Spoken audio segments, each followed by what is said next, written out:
প্রথম আলো ডেইলি স্টারে যে হামলার ঘটনা করেছে সেটা অত্যন্ত নিন্দনীয়। আমি ব্যক্তিগতভাবে কখনোই ভায়োলেন্সে বিশ্বাস করি না, ভায়োলেন্সকে সমর্থন করি না। এই ঘটনার নিন্দা জানাই এবং এই ঘটনার সাথে যারা জড়িত তাদের বিচার হবে, খুবই স্বাভাবিক।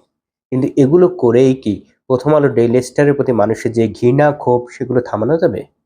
নিশ্চিত করা যাবে যে ভবিষ্যতে প্রথম আলো ডেইলি স্টার আবার আক্রান্ত হবে না? একটা জিনিস চিন্তা করেন, শেখ হাসিনাকে নামাতে গিয়ে সাধারণ জনতার ১৪০০ জীবন দিয়েছে, ৩০,০০০-এর অধিক আহত হয়েছে।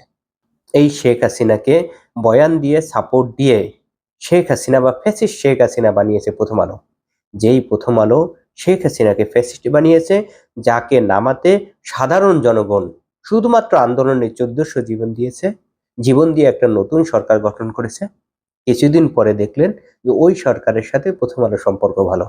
যেই প্রথম আলো ভয়ের মধ্যে থাকার কথা, জবাবদিহিতার আওতায় থাকার কথা, বিচারের সম্মুখীন হওয়ার কথা, সেই প্রথম আলো ডেইলি স্টার এই সরকারকে নিয়ন্ত্রণ করতেছে। এটা দেখার পরে মানুষের মধ্যে যে ক্ষোভ তৈরি হবে, সেটা কি শুধুমাত্র বিচার করে পুলিশ দিয়ে নিয়ন্ত্রণ করতে পারবেন?